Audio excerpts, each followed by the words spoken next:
I've got my powerboat level 2, I've got my paddle sport leader, I've got my sailing level 1, I've got my SFRT, which is a safety instructor, and a pool attendant.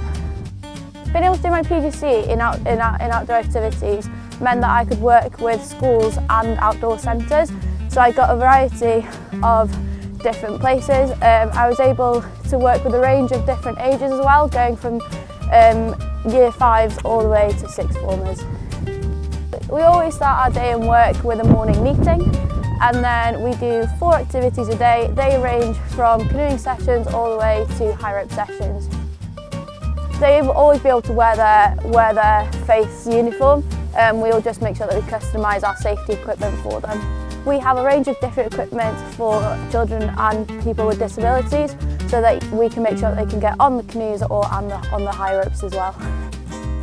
Straight from school, I did a BTEC course in sports science, in outdoor sports science, and then I decided to go on to an undergraduate degree in adventure sports science.